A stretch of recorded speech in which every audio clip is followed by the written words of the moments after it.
Empezamos con esta primera, con este primer panel. Entonces, sobre la diplomacia científica al servicio de los desafíos globales. Donc, la diplomatie scientifique au service des enjeux globaux. Y entonces voy a llamar a los panelistas y a nuestro moderador, Patrick Flo. Por favor, señor embajador Luis Plaza, director de la División de Ciencia, Energía, Educación, Innovación y Astronomía del Ministerio de Relaciones Exteriores de Chile, a Donato Giorgi, también, Nicolás Trujillo, asesor de políticas públicas en CTI y materias astronómicas, del subsecretario del Ministerio de Ciencia, Tecnología, Conocimiento e Innovación de Chile, a Antoine Petit, a Andrea Sigotti, jefa del Departamento de Vinculación y Redes, agencia de la ANID, Agencia Nacional de Investigación y Desarrollo de Chile, y a Cécile Liguru, directora de las Relaciones Internacionales del INRIA, Instituto Francés de Investigación en Ciencias y Tecnologías Digitales. C'est pour moi un très grand honneur de pouvoir lancer les débats, si je puis dire, après cette séance inaugurale d'une part, et c'est normal dans une manifestation bilatérale d'avoir des discours officiels au début, je crois qu'il marque un petit peu le cap. Ensuite, il nous a paru important d'avoir des visages de cette coopération avec des générations différentes, des instruments et des modes de coopération différents. Je crois que c'était également intéressant de voir cette historique, cette profondeur de la relation entre la France et le Chili. Et il nous a semblé important, pour commencer, d'avoir une table ronde, j'allais dire, globale, donc intitulée en effet la diplomatie scientifique au service des enjeux globaux. En gros, aussi les priorités universitaires et scientifiques de notre relation bilatérale, avec donc les participants qui ont été nommés, qui sont à la table autour de cette table ronde, sans table, facile, petite. Et donc, je ne vais pas les renommer tous. Et pour lancer, contextualiser cette table ronde, je dirais que face aux grands enjeux globaux, climat, santé, sécurité alimentaire, transition numérique, tout ce qui a été évoqué lors des interventions du début, on s'aperçoit que la science joue un rôle crucial, évidemment, pour comprendre des phénomènes complexes, pour éclairer les décisions des politiques, nourrir les coopérations internationales et proposer des solutions concrètes et au service de la société. En France comme au Chili, les établissements d'enseignement supérieur et de recherche sont des acteurs de premier plan de cette diplomatie scientifique, mobilisant expertise académique et innovation au service du savoir et du bien commun. Dans ce contexte, la relation bilatérale franco-chilienne se distingue, on l'a vu, par sa richesse, son ancienneté, son dynamisme et on espère aussi sa projection. Elle s'appuie sur des priorités partagées, des partenariats structurants. On a montré juste avant combien l'Écosse a pu l'être à partir des années 90, et une vision commune d'un multilatéralisme, où l'économie de la connaissance occupe un espace central. Donc l'idée, c'est que cette table ronde explore les priorités actuelles de notre coopération, en mettant en lumière nos dispositifs, nos institutions, les organismes et les perspectives qui incarnent cette diplomatie scientifique en action, et comme l'ont dit plusieurs de nos intervenants, ce que font au final sur le terrain les hommes et les femmes qui l'incarnent et qui la portent. Pour commencer, je propose donc à l'ambassadeur Luis Plaza, directeur des sciences, je le dis en français, pardon, je reste dans ma langue, directeur des sciences, de l'énergie, de l'éducation, de l'innovation et de l'astronomie. Donc un vaste programme déjà sur le titre. et qui est avocat de l'Université de Valparaíso, egresado de la Academia Diplomática del Bello, Master en Derecho Internacional y Europeo de la Universidad Católica de Louvain, Bélgique, y que se ha desempeñado en varias misiones de Chile en el mundo, y que fue embajador de Chile en Noruega, y que ahora ocupa este puesto estratégico para nosotros en la cooperación bilateral entre Francia y Chile. Y si me permite, como moderador, empezar con una pregunta. Yo le preguntaría qué lugar ocupa para usted, para el gobierno de Chile, la cooperación científica en la política exterior chilena de hoy. Muchas gracias. Muchas gracias a la Embajada de Francia por esta invitación a compartir en estas jornadas franco-chilenas. La cooperación científica claramente ocupa un lugar prioritario en la agenda de la política exterior chilena y del Ministerio de Relaciones Exteriores. En un contexto internacional con mucha interrelación, claramente la cooperación y la diplomacia científica específicamente ocupa un lugar muy destacado que permite enfrentar en condiciones positivas los desafíos globales, aquellos que trascienden las fronteras, como por ejemplo el cambio climático, las tecnologías emergentes, la transición energética, enfrentarlos de una buena forma. En ese contexto, ese tipo de desafíos requieren respuestas con evidencia científica, pero además una voluntad política muy importante para efecto de llegar a acuerdos y avanzar en la cooperación internacional entre los estados. En este contexto podemos señalar que la diplomacia científica chilena se ha constituido en un verdadero puente en búsqueda de la cooperación internacional, combinando el conocimiento técnico con la toma de decisiones y promoviendo espacios de entendimiento entre los estados. Dentro del rol que tiene la Cancillería en la diplomacia científica, hay una dirección, usted la mencionó, que es la Dirección de Ciencia, Energía, Educación, Innovación y Astronomía, que es la que se encarga de liderar estos aspectos que se constituyen hoy día en la diplomacia científica.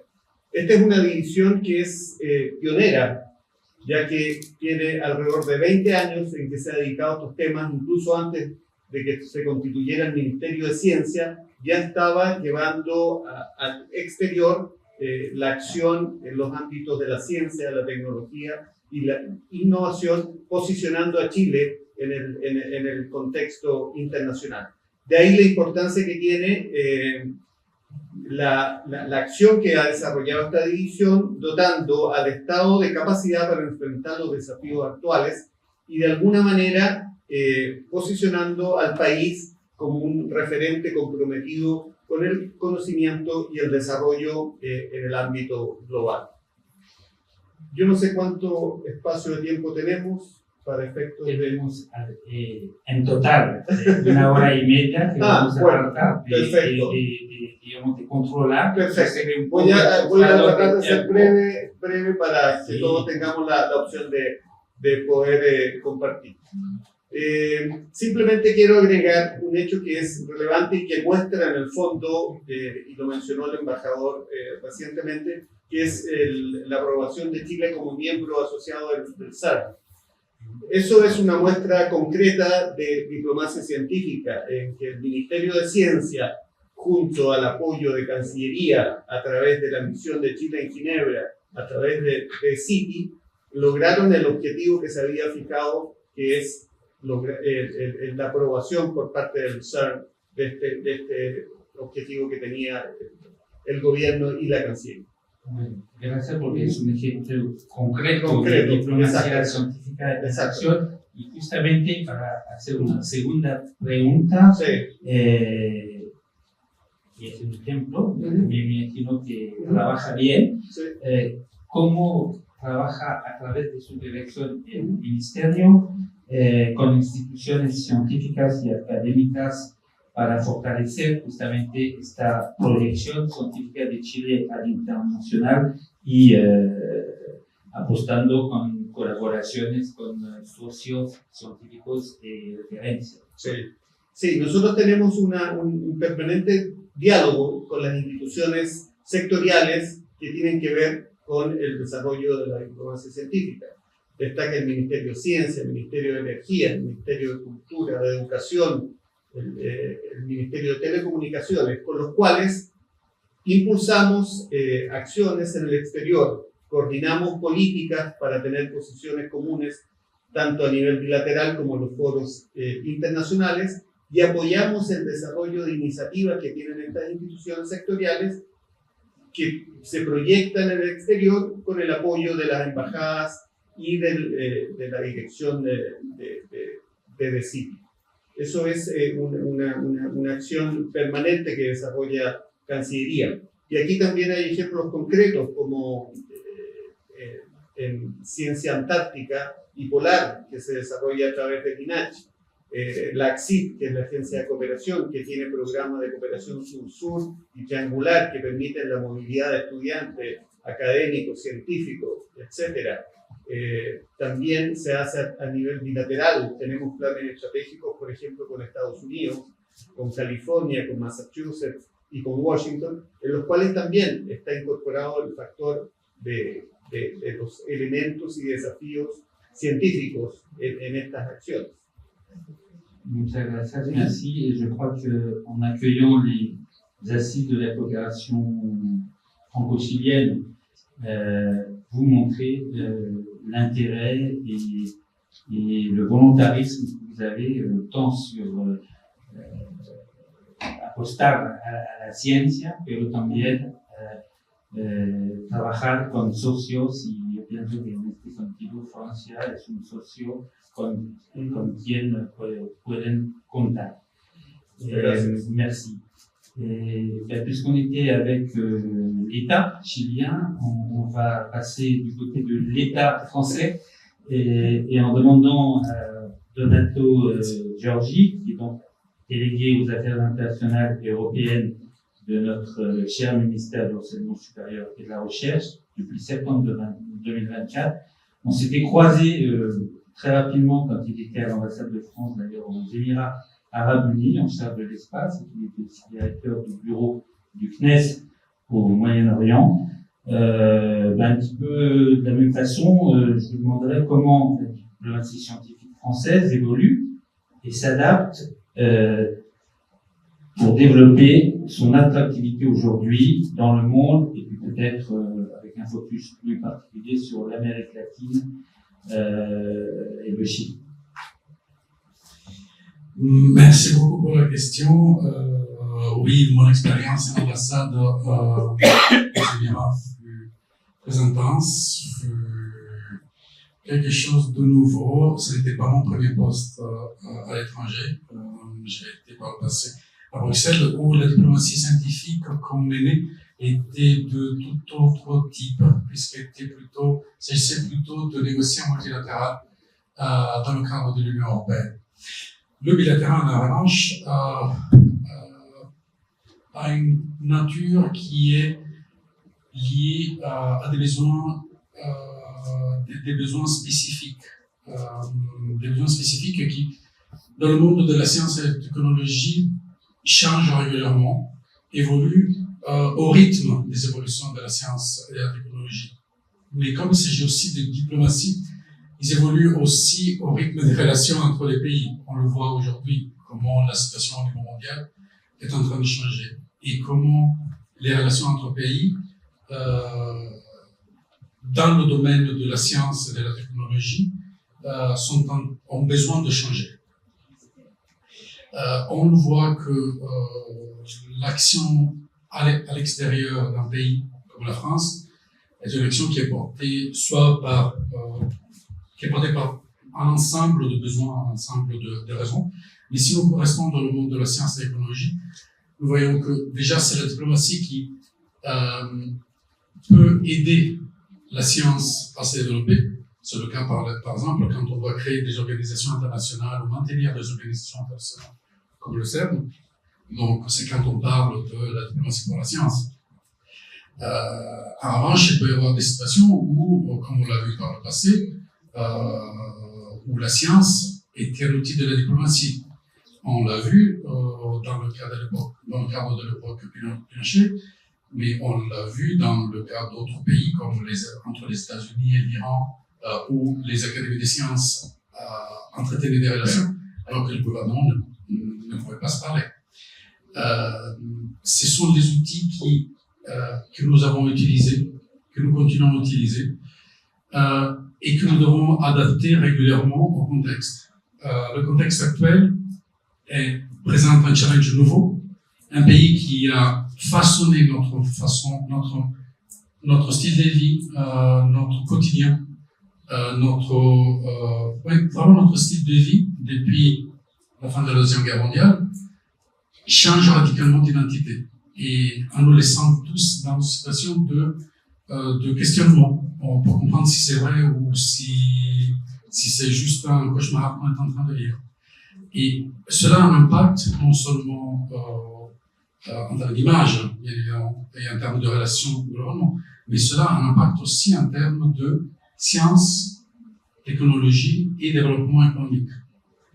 C'est là que la diplomatie scientifique de la France doit s'adapter pour être en mesure de maintenir des relations scientifiques là où il faut, où nous pouvons, préserver sa propre connaissance, son propre patrimoine scientifique et technologique, là où il pourrait y avoir des pertes.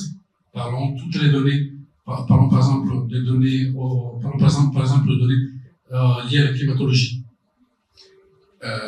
Nous devons changer notre attitude, notre approche, puisque nous devons être en mesure de récupérer toutes ces données qui pourraient être perdues. C'est juste un exemple de ce qui est en train de se passer, du besoin d'adapter l'approche à la diplomatie scientifique. Mais fondamentalement, ce que nous voyons dans les relations entre les différents pays va être porté par deux types d'actions. L'action politique qui demande un rapprochement entre deux pays pour plusieurs raisons d'ordre politique que je ne vais pas mentionner, ou bien ce que nous avons vu et ce que nous vivons avec le Chili, c'est aussi, pas seulement, c'est aussi cette capacité de construire des relations très fortes entre les pays en partant des personnes qui sont venues en France, des personnes qui sont venues au Chili et qui, en se connaissant, ont construit des petits projets. Les petits projets sont devenus des grands projets et nous nous retrouvons aujourd'hui avec le Chili qui est membre associé du CERN et la France qui est partout au Chili avec des ONG ou des universités. Et cela produit une intelligence, une connaissance partagée qui est le cœur de notre diplomatie scientifique. Merci. Vous parlez de ces valeurs finalement partagées. On l'a vu, on l'a dit dans les interventions précédentes. On vit un moment charnière global, mais sur la science aussi, qui est remise en question par certains, pas par la France, pas par le Chili. Donc je crois qu'on a des choses à faire ensemble. Et par rapport à ça, et ces évolutions nécessaires au-delà du contexte géopolitique, quel levier pensez-vous pertinent que dans ce contexte globalement favorable entre nos deux pays, le ministère et après évidemment les ambassades, notre ambassade, peut mobiliser pour renforcer encore cette coopération scientifique avec le Chili et notamment dans le cadre de tous ces enjeux globaux dont on a parlé.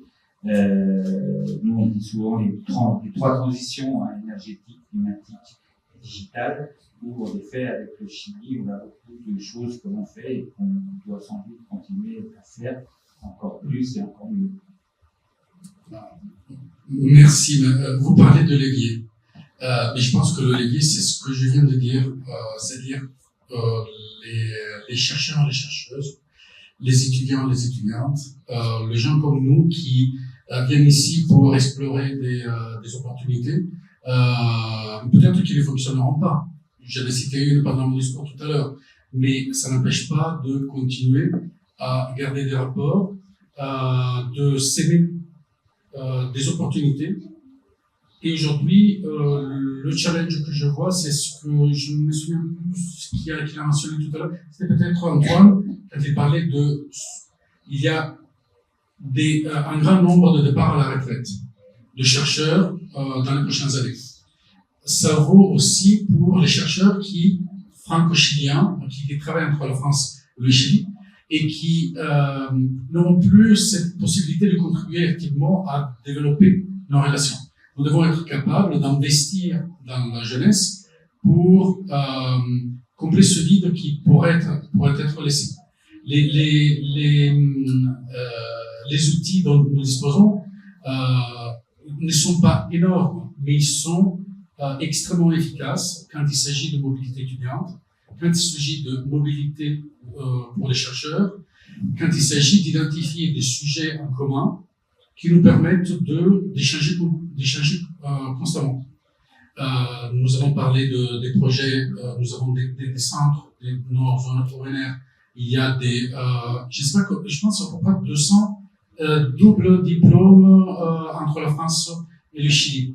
Ça, c'est des vrais leviers que nos ministères se doivent de soutenir. Parce que c'est à nouveau, je me répète, désolé, je suis un peu boring, mais la seule façon, c'est de promouvoir l'échange, le mouvement de personnes. Merci beaucoup. Bueno, es un desafío para todos estos, la movilidad, les échanges humains, como dit en français. Y ahora quisiera preguntar a Nicolás Trujillo, que es consejero en varios temas en el Ministerio de Ciencia, Tecnología, Conocimiento y Innovación, subsecretario, y que fue en la Universidad Alberto Hurtado, que trabajó en la Universidad Diego Portales, en la Universidad Andrés Bello. ¿Cuáles para usted las prioridades estratégicas de Chile acerca de la cooperación científica internacional, particularmente con Europa? Muchas gracias. Gracias a usted por la presentación. Sí, efectivamente vengo en representación del Ministerio de Ciencia, Tecnología, Conocimiento e Innovación como asesor a cargo de materias internacionales y astronómicas. Así que lo primero es agradecer en nombre de mis autoridades también, en nombre de la institución en general, poder participar y comentar respecto a estas prioridades que son de interés, ¿cierto? Y cómo estas prioridades del Ministerio conversan, dialogan y también se nutren de la colaboración y la cooperación internacional que hemos tenido con Francia. Yo diría que desde el punto de vista de la política pública y de las estrategias nacionales en materia de ciencia y tecnología, la cooperación con Francia tiene tres grandes prioridades. La primera, mantener una trayectoria de largo aliento que comienza en 1962, de colaboración entre el Estado chileno y el Estado francés. Y esta tarea de mantener la colaboración quiere decir, por un lado, valorar el trabajo que se realizó desde la Comisión Nacional de Ciencia y Tecnología, CONICIT, que originalmente estaba en el Ministerio de Educación y que pasa, ¿cierto?, a ser responsabilidad. Buena parte del diseño de la política pública pasa a ser responsabilidad del Ministerio de Ciencia, y eso quiere decir construir, a partir de lo logrado, nuevos caminos para poder abrir la investigación científica y tecnológica desde Chile y desde Francia, pero abrirla con una mirada internacional. Y en ese sentido, Francia no solo ha sido una plataforma de colaboración, también ha sido un modelo de trabajo.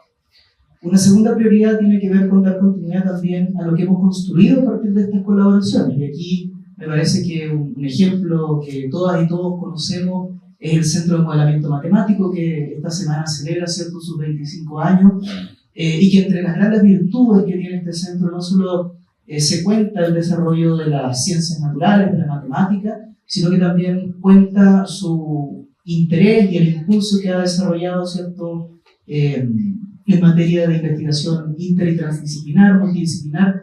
Como bien saben ustedes, una de las prioridades en materia de política pública e investigación tiene que ver con generar nuevos modelos de interdisciplina y transdisciplina, y ahí el Centro de Modelamiento Matemático ha sido crucial. Y solo quiero mencionar un ejemplo al respecto que ocurrió en una coyuntura muy importante para el país, que fue la convención. El año 2022, ¿cierto? Ustedes saben que Chile atravesó por un proceso de reflexión constituyente que para bien y para mal nos hizo tomar conciencia respecto a la importancia que tienen los principios fundamentales para el país. Y allí el Centro de Modelamiento Matemático jugó un rol que yo imagino que no todos están enterados, pero jugó un rol cultural, humanista, muy relevante en una colaboración que generó con un artista chileno, Alfredo Yar, un gran artista reconocido a nivel mundial, quien diseñó en conjunto con este Centro de Modelamiento Matemático y a partir de los recursos tecnológicos que ofrecía este Centro de Modelamiento Matemático, desarrolló una obra llamada Música, en la que se instaló un sistema, un aparato tecnológico que permitía mapear en tiempo real, con las tecnologías que desarrolla este Centro de Modelamiento Matemático, mapear en tiempo real el nacimiento de distintos niños y niñas a lo largo del país, gracias a unos sensores que estaban instalados en hospitales de regiones y de la región metropolitana también. Y esto es muy interesante porque este mapeo tecnológico, utilizado desde un punto de vista inter y transdisciplinar a través de este artista, no solo permitía, ¿cierto?, tener la hora, el llanto y el nombre de este niño, sino que también permitía incorporar a quienes visitaban el ex Congreso Nacional, y entre ellos a los constituyentes, por supuesto, permitía incorporarlos en la experiencia, ¿cierto?, y en la irrupción de un llanto que simbolizaba el nacimiento, insisto, para bien y para mal, pero el nacimiento de una nueva época de reflexión. Y esto no hubiera sido posible sin la colaboración del Centro de Modelamiento Matemático, de Alejandro Cofré y también de otros investigadores, y esto da cuenta de que esta colaboración materializada en 25 años que tiene el Centro de Modelamiento no solo se trata de hacer ciencia por la ciencia, sino que también se trata de hacer ciencia ciudadana, ciencia al servicio de la sociedad y ciencia al servicio del desarrollo de una conciencia política y cultural que, por supuesto, para nosotros proviene del modelo que nos proporciona Francia. Una segunda prioridad tiene que ver con las relaciones internacionales que se han abierto a partir de la gestión de la ministra Aysén Echeverri y la creación, ¿cierto?, recientemente del Centro Binacional para la Inteligencia Artificial, que es uno de los proyectos principales que tiene nuestro ministerio, y en donde nuevamente encontramos un diálogo interdisciplinar entre el desarrollo tecnológico de frontera, de vanguardia en materia de inteligencia artificial, pero es un desarrollo que promueve conciencia ética y conciencia social y cultural respecto a qué hacer, cómo utilizar y cómo incorporar y apropiarnos de las oportunidades que nos proporciona la inteligencia artificial. Y impulsar esta colaboración a través de este centro, por cierto que es una prioridad, y por cierto que esta administración, esta gestión, trabaja para que pueda tener un impulso y que tenga una larga vida, ¿cierto?, como lo ha tenido el Centro de Modelamiento Matemático y como lo han tenido también todas las colaboraciones enmarcadas en las cooperaciones que comienzan en el año 62. Y esto me lleva a una tercera prioridad, y es una prioridad que tiene que ver con el desarrollo de las comunidades científicas en Chile, y específicamente las comunidades científicas que aportan conocimiento de las humanidades y la ciencia social. Recién conversamos con Andrea que una historia no escrita, en nuestro país al menos, es la importancia que tiene la filosofía, la literatura, la historia y la sociología francesa en el desarrollo de los planes de formación y en el desarrollo de las escuelas de pensamiento en las universidades estatales y las universidades privadas de nuestro país. Y aquí quiero tomar 3 ejemplos de estas comunidades científicas que provienen de una sana y una virtuosa colaboración con Francia. Primero es el caso de la filosofía. Yo creo que pocas personas saben que Chile es una cuna, digamos, un país no solo pionero, sino que también un país protagonista y líder en el desarrollo del pensamiento francés. Tenemos muchísimos académicos y académicas que se han formado con grandes intelectuales de Francia como Jean-Luc Nancy, Jacques Derrida, Michel Foucault, y no solo se han formado con ellos, sino que han traído metodologías, modelos de trabajo y tradiciones de pensamiento que hoy en día nutren la reflexión política, social y cultural en Chile. Ese es un primer ejemplo de la filosofía. Un segundo ejemplo tiene que ver con el desarrollo de la sociología y la importancia también de autores como Pierre Bourdieu, por ejemplo, en la construcción de una mirada sistémica, realmente analítica, estructurada, sobre los procesos sociales y los conflictos políticos que atravesan en nuestro país. Y esas escuelas se han desarrollado en Chile gracias a esta colaboración chileno-francesa, ¿cierto?, que se ha visto promovida por el sistema Becas Chile, pero previo al sistema Becas Chile también al financiamiento que provenía de Francia, previo al 2008, ¿cierto?, que permitió a distintos intelectuales formarse, pero también hacer investigación en Francia, al alero, por cierto, del CNRS, que ha sido una institución fundamental. Y la tercera comunidad científica, y para no aburrirlos más, digamos, con estos datos históricos, la tercera comunidad científica que me parece relevante destacar como una herencia del modelo francés es lo que llamamos en Chile la neurofenomenología. Y la neurofenomenología, como algunos de ustedes sabrán, es uno de los grandes tesoros, uno de los grandes resultados que nos proporciona Francisco Varela. Y Francisco Varela fue efectivamente uno de los científicos, uno de los investigadores que abrió canales, y que no solo los abrió, sino que generaron una investigación que hoy en día está haciendo una investigación de frontera pionera en universidades como la Universidad del Paraíso, por ejemplo, a través del trabajo de Adrián Palacio, en la Universidad, por ejemplo, Adolfo Ibáñez, a través del Laboratorio de Neurofenomenología, y también en las universidades Alberto Hurtado, como usted mencionaba, Diego Portales, ¿cierto?, donde la neurofenomenología está nutriendo hoy nuevas formas de hacer neurociencia, que es la neurociencia social, la neurociencia cognitiva social, entre otras de sus manifestaciones. Entonces yo diría que Francia, para nuestro país, no solo ha sido una plataforma de colaboración, ha sido un modelo, y también ha sido una semilla que ha rendido fruto, y gracias a eso tenemos estas comunidades y tradiciones de pensamiento hoy en Chile.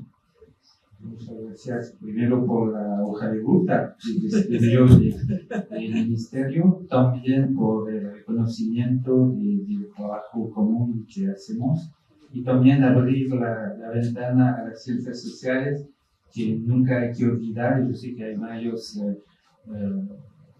académicos aquí en la sala que son de las ciencias sociales, entonces gracias por esto.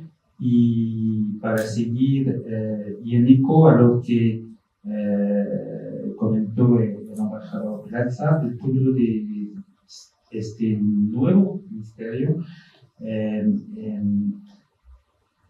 cómo su ministerio percibe justamente el papel de la diplomacia científica en el desarrollo y proyección internacional de Chile, no solo con Francia, sino en el mundo, en esta época de desafíos globales donde estamos todos interconectados y donde la ciencia tiene un papel fundamental para esta proyección.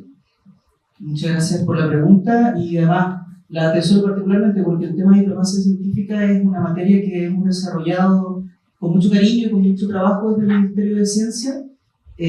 Nosotros estamos conscientes que el concepto de diplomacia científica es un concepto relativamente nuevo dentro de los modelos de política de investigación, tecnología e innovación. Sin embargo, la diplomacia científica tiene muchos años, digamos, no es algo nuevo. Lo nuevo es la formulación, lo nuevo es como la manera conceptual en la que nos aproximamos. Y yo diría que una de las cosas que nos proporciona esta nueva manera de referirnos a la cooperación es que nos entrega la oportunidad de pensar una cooperación no solo unilateral, sino que pensar una cooperación bilateral. Y en este bilateralismo encontramos también que la diplomacia científica hoy, en particular, tiene un carácter eminentemente de plataforma. Es decir, un espacio en el cual nosotros podemos aprender directamente desde el hacer, y no solo, ¿cierto?, desde lo discursivo, no solo desde el punto de vista de lo que queremos llegar a hacer, sino de lo que podemos hacer hoy en día. Es una plataforma que promueve desde el hacer la generación de modelos a partir del intercambio, pero también a partir de la adaptación y la apropiación de distintas materias que son relevantes para la política pública, como pueden ser, por ejemplo, la utilización de buenas prácticas en materia de gestión, diseño y formulación de política pública. La diplomacia científica también proporciona la posibilidad de visibilizar y de mejorar los sistemas nacionales de evaluación de la ciencia, que es una de las cosas que ANIT sin duda tiene incorporada y que desarrolla día a día. Y la diplomacia científica también nos proporciona un marco en el que podemos establecer principios que trascienden el ámbito científico, que son principios que tienen que ver con integridad, que tienen que ver con respeto y que tienen que ver con confianza. Yo la semana pasada estuve, de hecho, no con el gobierno de Francia, sino con el gobierno de España, en un contexto de debate y de formación sobre diplomacia científica, y una de las cosas que más me llamó la atención de este concepto y de la importancia que tiene para un ministerio como el Ministerio de Ciencia es que hoy en día nos permite no solo aprender, sino que también transferir la experiencia que tiene nuestro país, no solo en materia de colaboración, sino que también desde el punto de vista de los desafíos que tenemos y cómo podemos transformar estos desafíos en oportunidades a partir de un pensamiento colectivo, a partir de prácticas de cooperación, a partir de prácticas que nos orientan, ¿cierto?, hacia un buen uso de los distintos recursos que tenemos para colaborar. Y aquí quiero volver a insistir, me parece que una de las prioridades del Ministerio, que tiene que ver con este Centro Nacional, Binacional Franco-Chileno de Inteligencia Artificial, para mí es el mejor ejemplo. O sea, cuando pensamos en diplomacia científica, pensamos en hacer realidad sueños que parecen distantes, pero que sin embargo nos permiten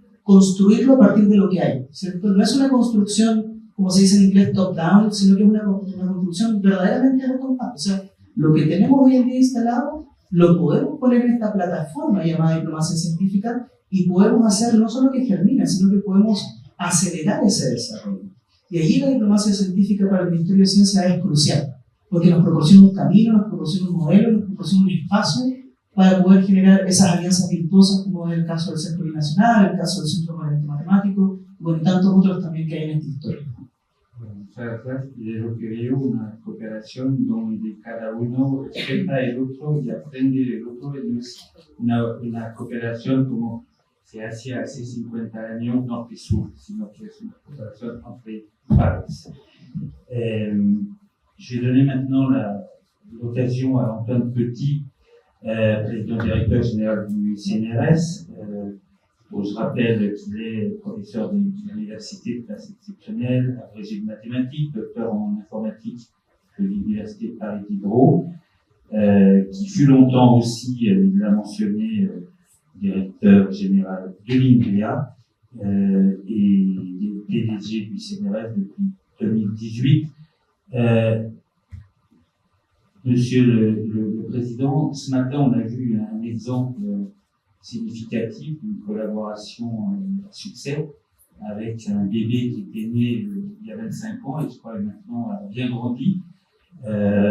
Et donc par rapport à ça, et ce n'est pas la seule collaboration que le CNRS a au Chili, mais ce fut la première en ce qui est maintenant un IRL.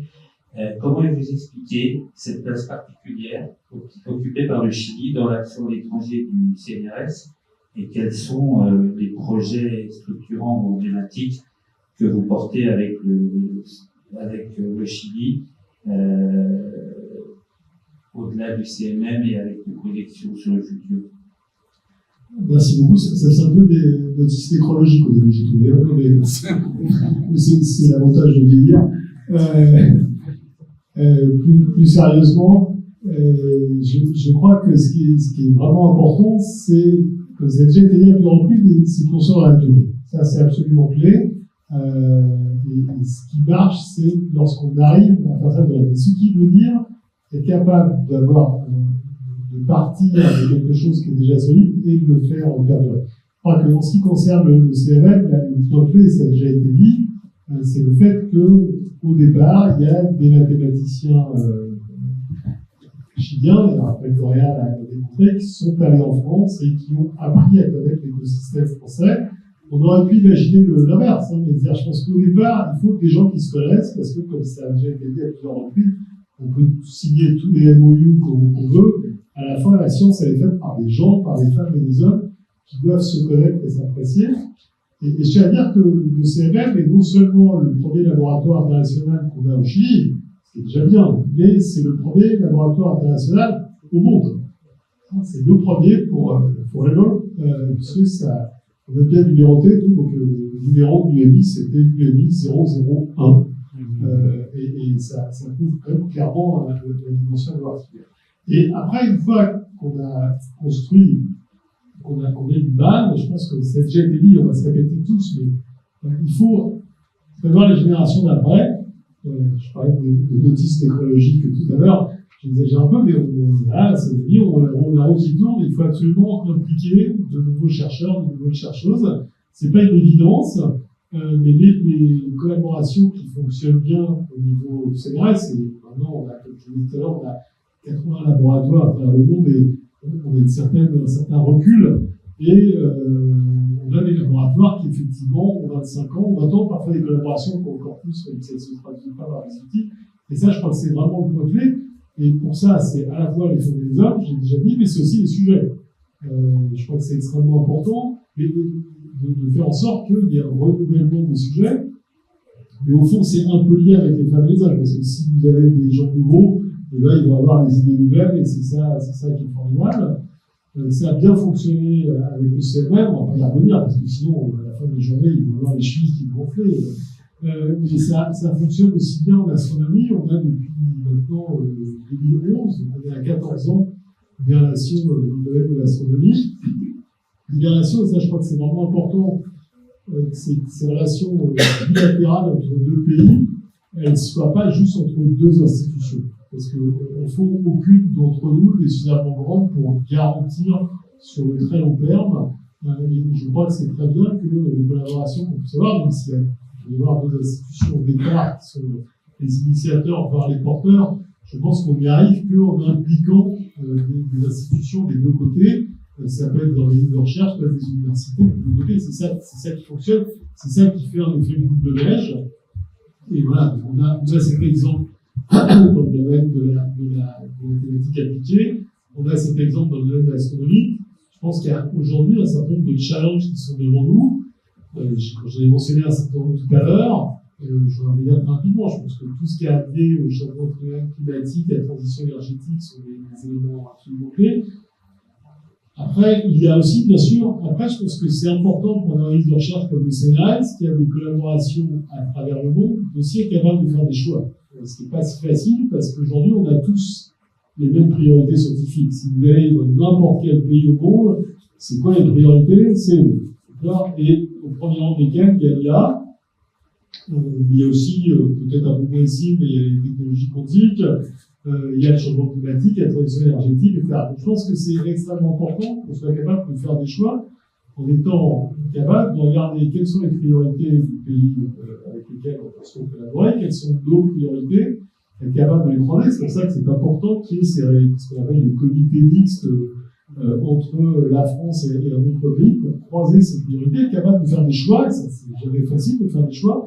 Mais je pense que c'est important et qu'on comprenne où est-ce qu'il y a une vraie complémentarité, une vraie valeur ajoutée à travailler ensemble. Pour moi, si je dis ça, c'était un sujet qui, de mon point de vue, s'impose, c'est tout ce qui est trait à l'océan, à la biologie marine. Il est clair que, pour les raisons géographiques que j'évoquais tout à l'heure, vous avez, je pense, c'est 5000 mètres de côte, 5000 km de côte, pardon, c'est vrai, quelque chose comme ça. Nous, c'est un peu moins, c'est quoi, que 1000, peut-être, un peu plus, ou 500 plus. Ah oui, sur l'outre-mer avant tout, mais l'outre-mer, avec l'outre-mer, c'est sûr que là, on a la surface, je crois qu'on est, sur l'outre-mer, je crois qu'on est le deuxième pays après les États-Unis en termes de surface océanique, et je pense que c'est vraiment un sujet sur lequel on a intérêt à développer des choses, parce qu'il y a forcément une convergence d'intérêts qui est évidente. Il y a une particularité qui est quand même vraie, c'est plus facile pour le Chili et la France de travailler sur l'océan que pour la Suisse et l'Autriche, par exemple. Et je pense qu'il faut vraiment en profiter. Mais ce qui est clé, ça a déjà été dit, c'est qu'on doit vraiment être dans une logique bilatérale. C'est-à-dire que si on fait un peu d'autocritique en France, il nous est arrivé par le passé de venir expliquer à un certain pays à quel point on était brillant et à quel point on allait leur expliquer sur quel sujet travailler. C'est du passé, bien sûr, tout ça. Et je crois que c'est vraiment important d'avoir ce dialogue bilatéral. Donc on a fait très bien l'astronomie pour des raisons évidentes. L'astronomie, on l'a dit tout à l'heure, le Chili est quand même la terre d'Éden pour l'astronomie. Un ciel d'Éden, absolument. C'est pas bien, un ciel d'Éden. Les mathématiques, c'est pour d'autres raisons, on l'a vu. Je pense que demain, il faut qu'on réfléchisse à avoir des priorités communes. Et ça me semble important.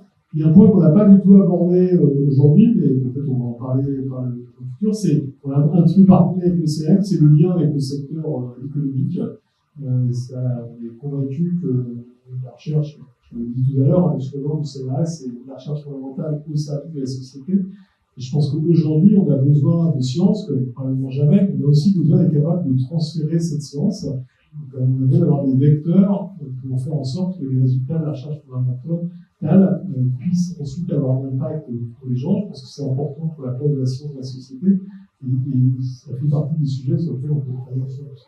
Merci. Et avec la science, comme finalement un investissement, mais au bon sens du terme, c'est-à-dire quelque chose qui rapporte, non pas sur le plan lucratif, mais même si ça peut l'être aussi dans ces dérivés industriels et économiques, mais qui rapporte à la société. Donc, je crois que c'est un investissement de long terme. Le président Boris l'a souligné ce matin dans son discours. Il y a un investissement de long terme qui est bénéfique pour nos sociétés, nos pays. Alors là, je suis modérateur, je vais aussi un peu reprendre ma casquette de conseiller ici. Le CNRS, c'est bien sûr pour nous, d'une certaine façon, le vaisseau amiral de la coopération scientifique au Chili pour nous, bien évidemment avec beaucoup d'autres acteurs, et ces assises, on l'a vu, nous ont permis de convoquer de nombreuses institutions scientifiques et universitaires françaises qui travaillent depuis longtemps avec le Chili. Par rapport à ces opportunités qui sont là dans notre coopération d'aujourd'hui et de demain avec le Chili, et à partir des priorités que vous avez esquissées, tant au niveau des hommes et des femmes, des changements de génération, du renouvellement de génération, vu comme une opportunité, et des thématiques prioritaires, où finalement on est exactement en gros sur la même ligne à l'ambassade, sur ces priorités que nous sommes, avec une approche commune et complémentaire. Si vous vous projetiez, puisqu'on parlait beaucoup ce matin, 25 ans du CMM, et dans 25 ans, comment on sera, comment vous voyez cette coopération du CNRS avec le Chili dans 25 ans, à partir de ce que vous souhaitez faire et de ce que vous voyez comme opportunité? Pour le coup, dans 25 ans, la notice technologique sera sans doute d'actualité. Voilà. Mais, pour nous tous. Moi, je crois beaucoup au fait que la science est quand même un outil de rapprochement entre les peuples, que dans le contexte géopolitique dans lequel nous vivons, il faut absolument investir dans la science. Ça me semble absolument clé. Et c'est clair que le contexte change. Hein, si on regarde aujourd'hui nos principaux partenaires, j'ai envie de dire, je sais pas si je vais dire il y a même, il y a la Chine, encore. Rappelez-nous qu'il y a 25 ans, la Chine est un pays qui, d'un point de vue scientifique, n'existait pas. Il y a 25 ans, la Chine consacrait à peu près 0,6% de son PIB aux dépenses de recherche et développement, en incluant le public et le privé. Aujourd'hui, il sera à 2,4%, donc 2,4% de leur PIB, alors que nous, la France, qui sommes un grand pays scientifique, on était à 2,2 en 96, bien au-delà des 0,6 des petits Chinois, mais nous, on est toujours à 2,2 de notre PIB. Et donc, je pense qu'il faut qu'on se méfie. Le contexte international dans 25 ans sera peut-être très différent de ce qu'il est aujourd'hui. Et je crois vraiment que, comme tu as dit, c'est une question d'investissement et qu'il faut savoir finalement quel modèle de société on a en tête. Je pense que la France peut avoir deux modèles. C'est ou bien on devient un centre de tourisme pour les riches chinois et les riches américains. On a du bon vin, on a de la bonne nourriture, on va pouvoir faire ça. Peut-être qu'au pays de Pasteur et Descartes, on peut avoir d'autres ambitions et qu'il faut se donner les moyens de continuer à être un grand pays scientifique en étant conscient du fait qu'on a 70 millions d'habitants. Et je pense que pour ça, les relations internationales sont absolument clés. On a quand même un savoir-faire, une avance sur les relations internationales, mais il faut continuer. C'est-à-dire qu'il faut qu'on soit un pays accueillant pour les étrangers. C'est un vrai sujet.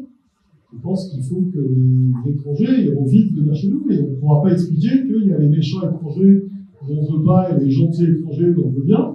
Il faut savoir si on a un pays d'accueil ou pas, et je pense que les relations internationales, c'est ça. Et je pense que si on veut qu'à 25 ans, la France soit encore un grand pays scientifique, il faut absolument qu'on investisse et qu'on poursuive sa relation internationale.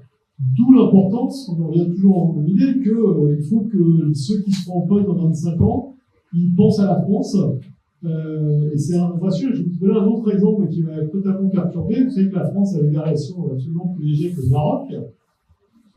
Et j'étais au Maroc il n'y a pas trop longtemps, et le matin, je vous raconte ma vie, c'est pas grave, hein, mais je vais courir et je me perds.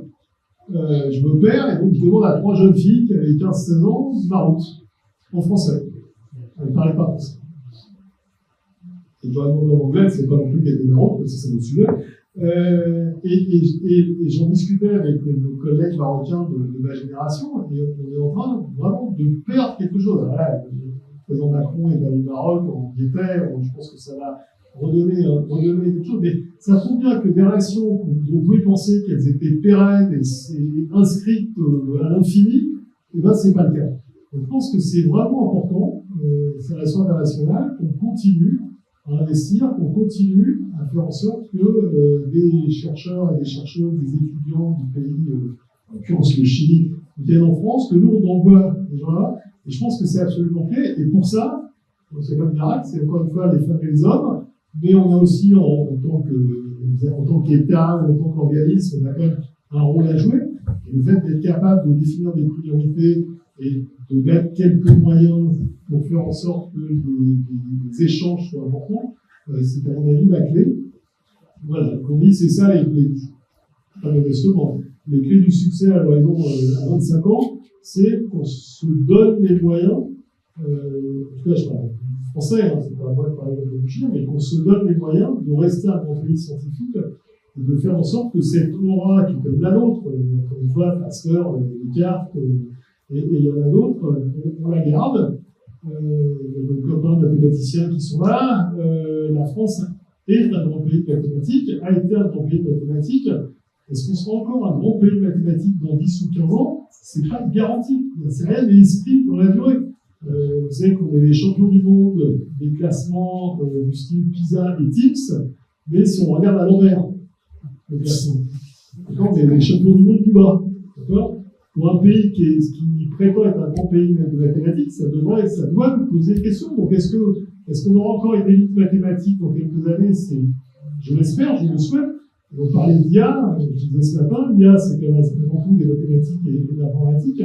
Donc, on a des atouts, mais je pense qu'il faut qu'on se définisse, et je pense que, encore une fois, la place qui était la nôtre n'est pas acquise, et je crois vraiment essentiel pour continuer à avoir ces relations internationales et faire en sorte que ce rayonnement, pendant longtemps, la France a été un pays phare, et donc probablement on a aidé un certain nombre de pays à se développer.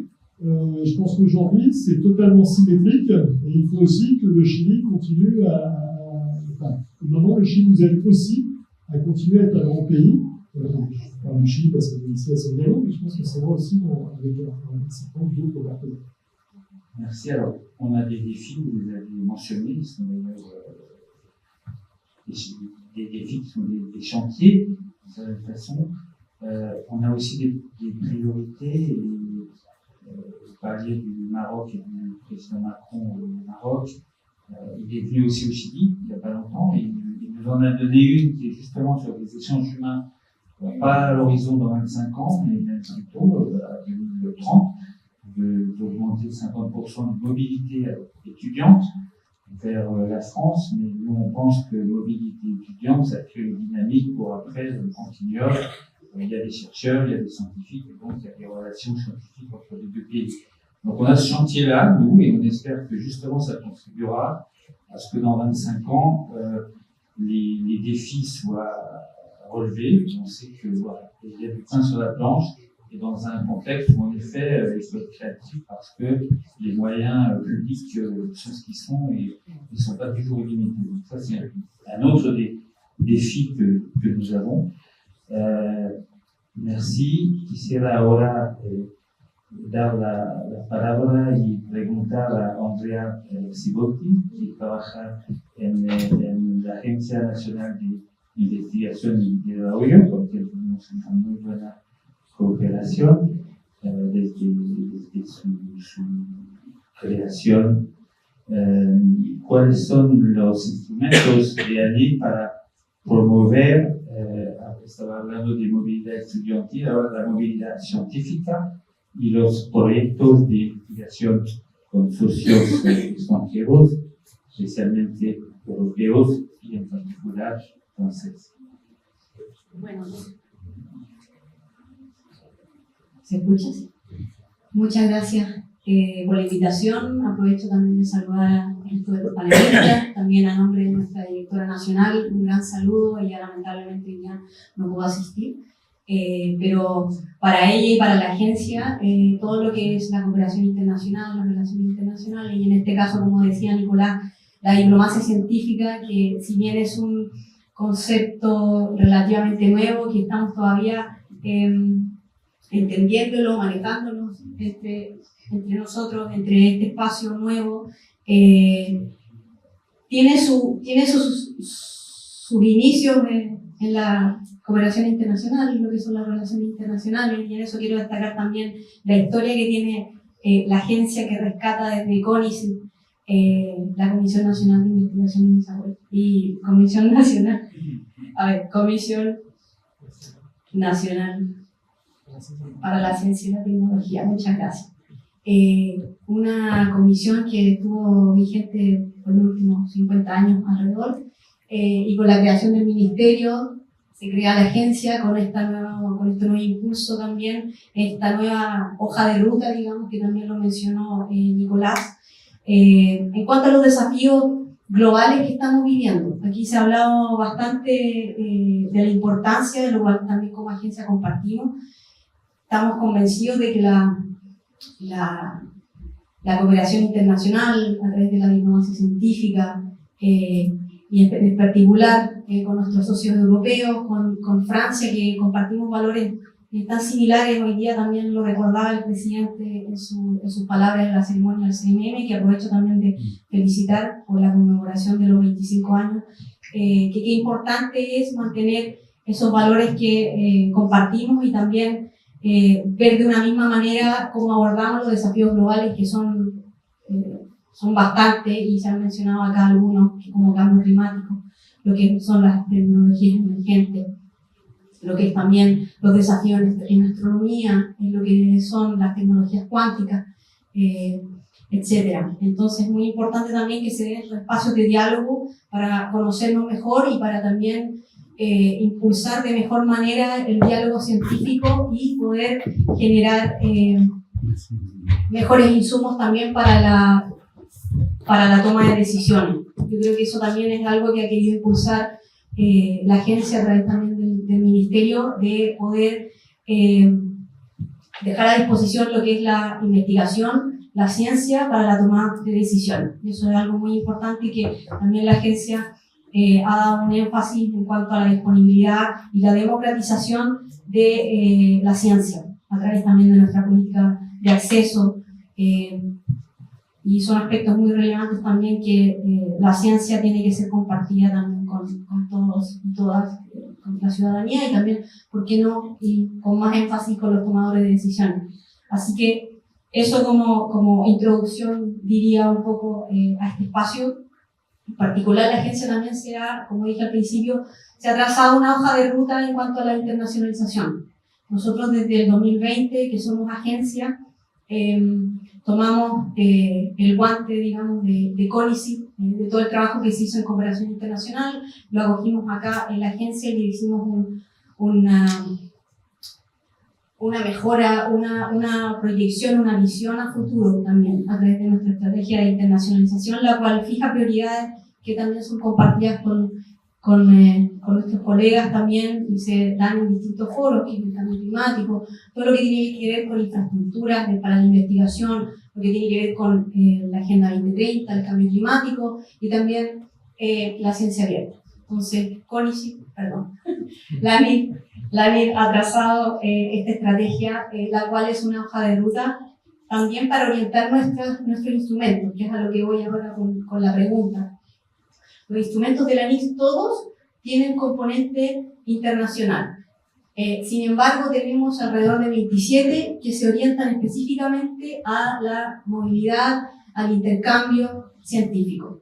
Y esos son los que me quiero dedicar y dar unos breves ejemplos respecto a esto. Por supuesto, cómo no mencionar los programas ECOS y AMSUR. Estos son los programas, yo creo que más queridos de nuestra comunidad científica, los más estables y los más longevos. Cabe recordar que ECOS ya cumple 30 años. Fue de los primeros programas que se levantaron luego del retorno a la democracia. Entonces, ya llevamos 30 años con ECOS, el cual es un programa emblemático no solamente de la agencia, pero también de Francia y a nivel de la comunidad científica bilateral, a través de los programas ECOS y AMSUR también, que también cumple 20 años. O sea, nosotros con Francia tenemos, por un lado con ECOS 30 años, por el otro con AMSUR, son 20 años de colaboración. La colaboración de ellos también está Francia. En el último año hemos tenido por lo menos alrededor de 200 becarios que van a Francia a perfeccionarse, ya sean másters, PhD o postdoctorado. Y en general en Europa también son muy bien recibidos nuestros estudiantes, porque también en Chile hay un prestigio de cómo se hace la ciencia. Eso es súper importante para después fortalecer esos mismos lazos. Entonces, a través de estos dos tipos de movilidad, que ya sea las becas Chile, como también los programas de ECOS, AMSUR, tienen dos semilleros, por así decirlo de alguna manera, que luego también se convierten en multiplicadores. Los mismos investigadores posteriormente son multiplicadores, ya sea porque comienzan como estudiantes y después son investigadores responsables, luego pueden ser académicos que recomiendan a sus estudiantes para que hagan sus posgrados en Francia o para que postulen a estos programas con Francia, etc. Entonces la movilidad y el intercambio con Francia son de los programas más importantes que tiene Chile, y eso es muy valorado. Como último, también cabe mencionar, y quería también mencionar, nuestro programa de fomento a la vinculación internacional, que es un programa exclusivamente dedicado a las redes, a la formación de redes internacionales y está abierto a todos los países del mundo, que también es muy significativo y es algo también nuevo de la agencia, que lleva ya unos años, pero también con este énfasis y esta hoja de ruta de posicionar a los investigadores chilenos con sus partners extranjeros y también a su vez de generar redes internacionales donde no las existen o fomentarlas las que ya existen. Y por último también destacar el trabajo que hace la agencia y sus instrumentos en astronomía. Aquí también se habló de la importancia de la astronomía en nuestro país. Chile es la capital de la astronomía mundial. Es nuestro principal laboratorio natural y la agencia, a través de sus distintos instrumentos como el Fondo ARMA, el Fondo Quimal, el Fondo Gemini, son los principales instrumentos de investigación y divulgación astronómica. Así que también ahí nos acercamos bastante también a nuestros colaboradores europeos a través de la ESO, etc. Así que también la agencia por eso maneja una amplia gama de instrumentos que están enfocados a la internacionalización y que están enfocados también a Francia. Vamos a hablar de la internacionalización, pero solo algo tal vez para subrayar la cultura común que tenemos. Cuando te equivocaste, cuando conocí a David, somos de la cultura de los acrónimos en Francia también y de los cambios, y a veces hablamos de lo anterior, salvo el CNRS, que desde 1939 es el CNRS y no cambió y no cambiamos. Pero bueno, mira que nos costó pasar de tanto tiempo de CONICIT a empezar a usar la lengua. Claro. ¿Cómo entonces, en este sentido, cómo ANIT ve el desarrollo y la proyección de sus asociaciones estratégicas, justamente tal vez más ahora en el contexto actual con Europa y Francia? Bueno, lo vemos con mucho entusiasmo y con mucha relevancia. Yo creo que también esta mañana y también en este mismo panel se ha relevado la importancia y la proyección a futuro que tienen estas relaciones. Por lo mismo, no es al azar que ya llevamos 30 años con cooperación con Francia a través de ECOS y a través del sur de este año. Y en otro tipo también de colaboración, y que nuestros también estudiantes vayan a Francia a estudiar, y que la cultura, como también nos dio una buena presentación de historia también de Nicolás, muy interesante sobre también esos lazos en común que tenemos a nivel cultural. Yo creo que es muy potente lo que se puede venir, dado también el contexto internacional y dado que compartimos valores similares y compartidos. En ese sentido, nuestro foco también es seguir profundizando las colaboraciones que tenemos con Francia a través de los programas que ya tenemos, pero también destacar nuestra participación en la plataforma Horizonte Europa, que también ahí tenemos mucha colaboración con países europeos, pero también en especial con Francia, que siempre está dentro de los principales consorcios de proyectos que hemos, por lo menos como ANID, participado. Entonces también quiero destacar la participación chilena en Horizonte Europa y anteriormente Horizonte 2020, que como país latinoamericano siempre nos ubicamos entre el segundo y tercer lugar de participación, y eso, yo creo que eso también es un muy buen programa, y que a nivel europeo también queremos profundizar y queremos también contribuir a la vez con Francia. Muchas gracias. Y no es por azar, porque tenemos una buena colaboración, pero sí es el azar de la conjuntura que salió hoy un llamado a proyecto de Francia y Chile con él, ¿verdad? Lo mencionó el ministro. Cécile Vigoureux, maintenant, donc directrice des relations internationales de l'INRIA depuis octobre 2020. Alors, c'est pas une écologie, c'est juste un des parcours professionnels éminents que j'essaye de retracer en quelques secondes pour tout le monde, donc pour Cécile également, qui est donc docteur en chimie, diplômée en 1998 de l'université, aujourd'hui l'université Grenoble-Alpes, qui est entrée aussi, qui a représenté l'ESTA Paris au sein du groupe de travail international de l'Institut Polytechnique de Paris, et qui donc actuellement, comme je l'ai dit, est la directrice des relations internationales de l'INRIA, qui a un parcours singulier avec le Chili, puisque c'est le seul pays en fait où l'INRIA est présent et où elle est dans cette notion de pérennité qui a souvent été mentionnée comme un élément de succès dans une relation, de confiance.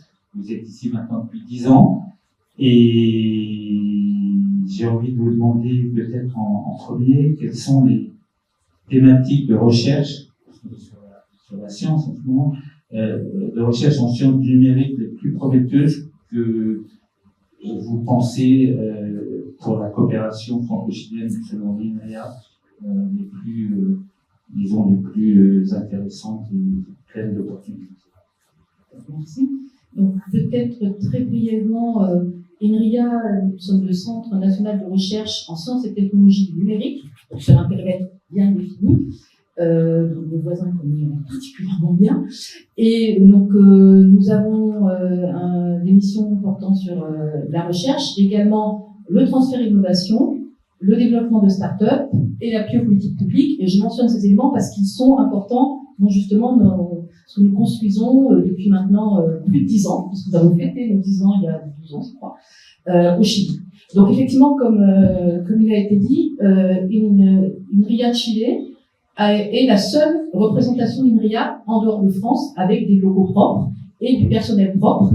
Et cela a été un choix dès la fin des années 2000 et avec une concrétisation en 2012, en répondant à un appel lancé par le gouvernement chilien de pouvoir créer INRIA Chile avec un cofinancement franco-chilien. Et donc pendant plus de 10 ans, les équipes d'INRIA Chile ont développé des liens autant académique que industrielle, avec l'écosystème chilien dans l'ensemble des domaines du numérique. Et bien sûr, au cours de ces années, certains domaines ont émergé, sachant qu'en parallèle, INRIA a été mandaté pour prendre un rôle national sur deux volets. Tout d'abord, depuis 2018, en étant le coordinateur du volet recherche de la stratégie nationale en intelligence artificielle, et plus récemment, en portant l'agence de programme dédiée au numérique, logiciels, algorithmes et usages, qui ont donné un rôle national à INRIA qui va être important pour la suite de mon discours. Donc, INRIA Chile, créé en 2012, tout d'abord avec Claude Puech à sa direction, et depuis 2018, Nayas Sanchez-Pi qui est dans la salle, ont permis de développer un certain nombre de domaines. Et je voulais, moi aussi, mentionner le domaine de la scénographie, avec en particulier un projet Océania, qui est porté par INRIA Chile, avec des équipes INRIA en France, avec des collègues du CNRS, également au Chili, avec l'Université de Chile, la PUC de Santiago. Et ce projet a fait partie des projets sélectionnés pour être présenté au sommet international de l'IA qui a eu lieu à Paris en février dernier. C'était un des projets présentés pendant 2 jours au Grand Palais avec beaucoup de visiteurs. Et je pense que cela montre la qualité de la recherche franco-chilienne. Donc, par exemple, sur cet exemple particulier, mais que l'on retrouve dans, évidemment, l'ensemble des domaines du numérique. Et donc, suite à maintenant plus de 10 ans de collaboration, des discussions ont eu lieu entre INRIA, d'une part, avec son rôle d'agence de programme qui travaille pour l'ensemble de l'écosystème français, c'est-à-dire l'ensemble des partenaires, que ce soit les organismes nationaux de recherche et également les universités. Et d'ailleurs, nous avons des collègues de l'Université de Lorraine qui sont avec nous aujourd'hui et qui sont pleinement impliqués dans cette agence de programme. Et donc, l'objectif est vraiment de faire se rejoindre et travailler ensemble dans le domaine de l'intelligence artificielle, les deux écosystèmes, sur des sujets qui sont réfléchis conjointement avec le ministère de la Science, de la Technologie, de la Connaissance et de l'Innovation, comme a été notamment développé par M. Trujillo tout à l'heure, et également, dans le côté français, l'ensemble des partenaires. Et donc, l'intelligence artificielle a été identifiée comme le sujet porté par ce nouveau centre binational franco-chilien, dont la création a été actée par la signature d'un accord en présence des présidents Boric et des présidents Macron lors de la visite du président Macron au Chili en novembre dernier, et des discussions très nourries, évidemment, sont toujours en cours avec le ministère pour identifier les priorités conjointes, dont certaines sont déjà identifiées pour les 2 années à venir, avec, pour donner quelques exemples, l'évaluation de l'IA, qui est un sujet que l'on voit vraiment monter, je dirais, dans tous les pays avec des réseaux qui se construisent, donc l'évaluation et la sécurité. Également l'IA générative, avec des modèles notamment basés sur les langues rares qui sont d'un intérêt pour la collaboration franco-chilienne. L'intelligence artificielle et innovation, ça a été mentionné précédemment, le volet innovation, application de la politique industrielle de l'intelligence artificielle pour les 2 pays est également une priorité. Et on retrouve bien sûr ces éléments dans tous les domaines à valeur ajoutée qui ont été mentionnés notamment par Antoine tout à l'heure dans son discours. Et donc dans tous ces domaines ayant un volet numérique, l'astronomie, la santé, l'agroécologie, l'océanographie, je l'ai déjà mentionné, les énergies renouvelables, les matières premières. Donc tous ces domaines qui sont vraiment à valeur ajoutée pour la France et pour le Chili font partie des priorités de ce nouveau centre binational, qui a également une priorité pour un fort impact sociétal. Donc cela a déjà été mentionné, créer de nouvelles générations de chercheurs, attirer de plus en plus les femmes vers la science, et notamment vers les sciences numériques. Ça, c'est un sujet que nous partageons autant en France qu'au Chili. Et on va également retrouver le volet appui aux politiques publiques à travers la participation du Chili à différentes instances internationales et à travers des projets comme par exemple l'étude de l'impact de l'intelligence artificielle au travail. Ce sont des sujets que l'on retrouve bien sûr dans de nombreux pays, mais travailler ensemble et faire des comparaisons et des échanges de bonnes pratiques entre les 2 pays va vraiment être un sujet également d'importance. Merci. Et justement, par rapport à ça, ce dialogue entre l'autorité, je dirais, les décideurs politiques et la science, par rapport à ce dernier commentaire. Quelles sont, pour l'INEA, les nouvelles modalités de collaboration internationale intégrant la diplomatie scientifique et le lien qui est fait entre scientifiques et décideurs? Donc, c'est effectivement un point très important. Donc, on a beaucoup mentionné les différents volets de la diplomatie scientifique dans cette table ronde. Et ce nouveau modèle permet en fait d'avoir un échange au plus haut niveau pour réfléchir ensemble aux priorités qui sont partagées par les deux pays, tout en encourageant en parallèle, bien évidemment, les collaborations entre chercheurs qui sont le socle, puisque le socle du Centre binational, c'est la recherche, mais la recherche au bénéfice de la société. Et donc, nous identifions différents sujets, comme par exemple Software Heritage, qui est la création d'archives, de logiciels et de codes au bénéfice de la société. Donc, à travers des projets portés par une collaboration franco-chilienne, nous allons pouvoir essaimer, en dehors de cette collaboration bilatérale, et pouvoir porter des projets à destination d'un peu moins. Donc, c'est vraiment continuer la recherche, telle qu'elle bien sûr elle est faite, puisque elle est fondamentale, et la France et le Chili sont des pays d'excellence, et développer de nouveaux outils, comme l'a dit tout à l'heure le sous-secrétaire, un nouveau paradigme et de nouveaux dispositifs qui seraient pour certains encore inventés, mais qui ont pour objectif de rajouter, d'enrichir en fait les collaborations actuelles pour porter des projets politiques dans, comme ça a été souligné par Donato, un monde où les choses évoluent rapidement, où il est important de pouvoir collaborer avec des pays qui partagent les mêmes valeurs et sur lesquels on se projetons de façon claire.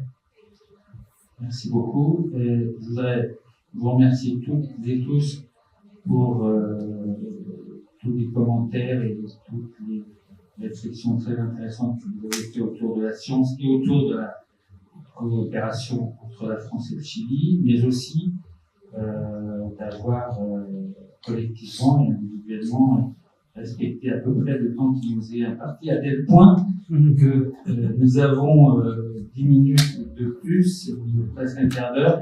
C'était en tout cas mon souhait, sinon mon objectif, pour que peut-être dans un premier temps, si l'un d'entre vous peut réagir à une des interventions qui a été faite à vos collègues de table ronde, et puis après peut-être poser une ou deux questions, ou plutôt que dans le public soit posé une ou deux questions, et je vous demanderai dans ce cas-là, non seulement de lever la main, mais aussi peut-être de vous présenter pour savoir qui parle et à qui vous souhaitez poser la question. Est-ce qu'il y a d'abord, à tout seigneur, tout honneur, la table ronde, quelqu'un qui souhaite intervenir, ou on donne tout de suite la parole au public? Moi, j'ai juste oublié un point, je suis désolée, j'avais prévu mon petit teasing.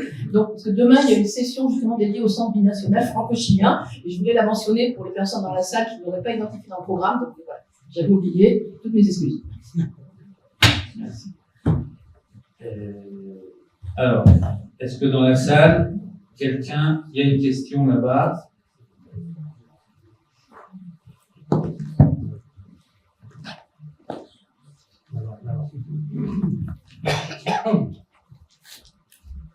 On essaiera de répartir entre français et chilien. Merci, je vais parler en français. Frédéric Gesser, je suis le président de ECOS, du comité ECOS côté français, et je suis directeur de recherche à l'INSERM. Et j'ai une question, comment stimuler la pérennité des collaborations, voire des nouvelles collaborations? On sait que l'argent, c'est important pour les chercheurs dans tout le monde où les ressources sont limitées. On a ECOS pour soutenir des échanges, on ne finance pas les projets en tant que tels. Y aurait-il pas moyen d'avoir des projets entre l'ANR et l'ANID qui soient orientés justement, éventuellement ciblés sur certaines thématiques, et qui permettraient de financer spécifiquement des projets, au-delà des missions classiques? Donc la question, elle est posée à l'ANID à l'ANID ou aux autres partenaires qui peuvent stimuler l'ANID pour monter ce genre de projet ou stimuler l'ANR.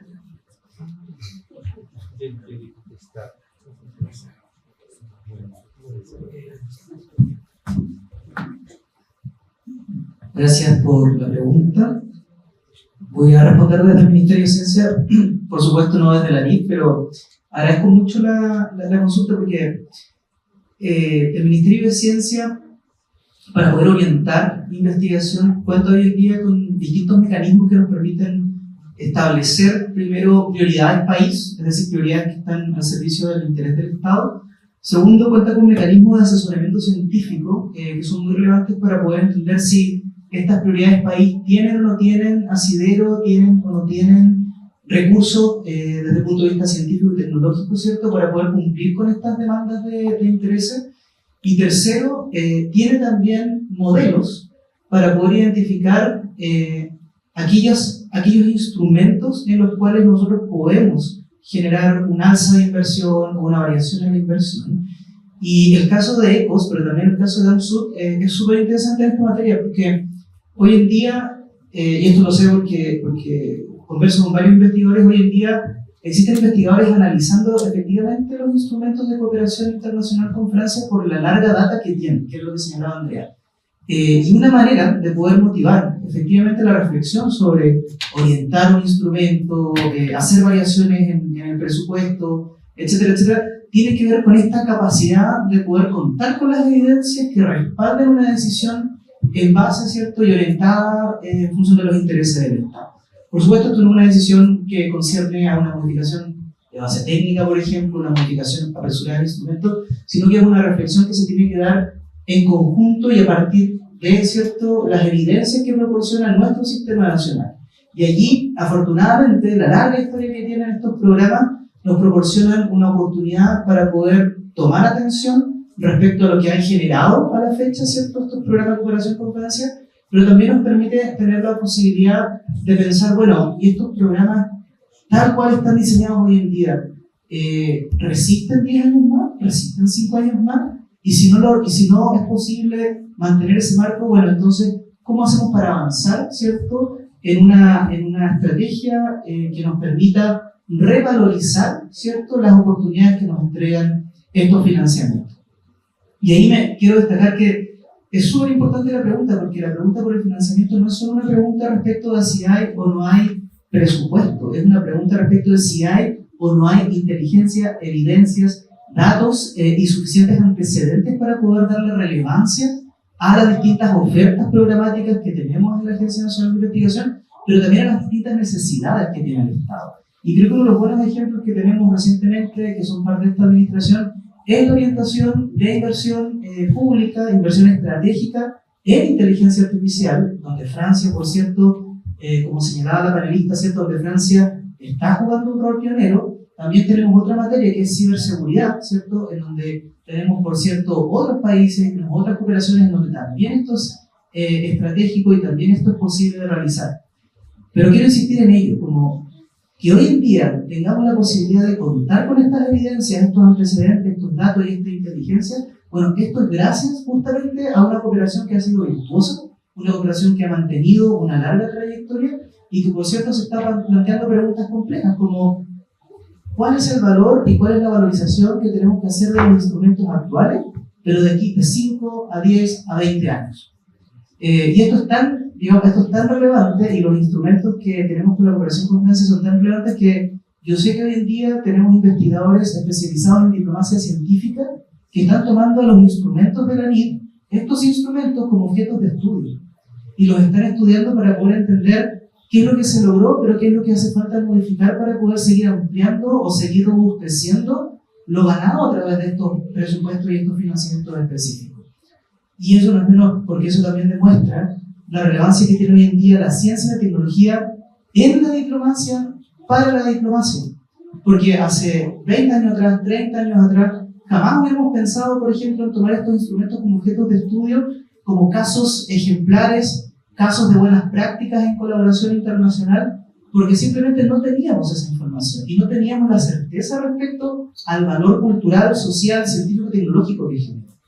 Entonces, respondiendo a la pregunta, me parece que es una reflexión, por cierto, que requiere todas estas evidencias, pero es una reflexión que afortunadamente hoy en día como país nosotros podemos tener, y es una reflexión con la que nosotros también nos podemos comprometer. Y las colaboraciones que ha generado la ministra Echeverri con Francia, las colaboraciones que ha generado también Cancillería en materia internacional con Francia, son un excelente ejemplo de cómo esto está ganando cada vez más relevancia y cómo nos permite tener una discusión política, de política pública, de legislación, en torno, digamos, a los intereses que tiene el Estado de Chile, pero también a las oportunidades que nos están ofreciendo estos distintos casos que yo llamaría casos de éxito. Merci. Est-ce qu'il y a une autre question? Alors, quand c'était un Français, ce serait en priorité quelqu'un qui soit chilien ou franco-chilien, on dirait que c'est chilien dans ce cas-là. Est-ce qu'il y a des questions? Une question de... S'il n'y en a pas, c'est d'abord parce que je crois que c'était dense et que j'étais un petit peu fatigué. Je voudrais tous vous remercier, toutes et tous.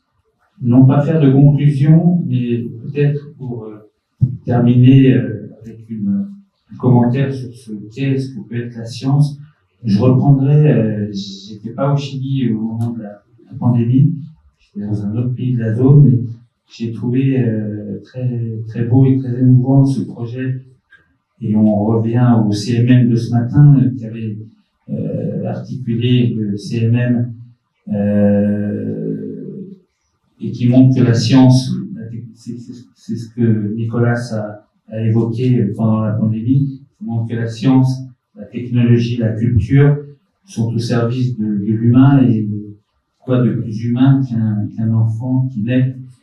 Donc vraiment, c'était vraiment un projet qui faisait circuler toutes les belles valeurs et les belles notions que la science peut apporter quand elle se mêle et quand elle embrasse la technologie, la culture au service de l'humain. Merci beaucoup.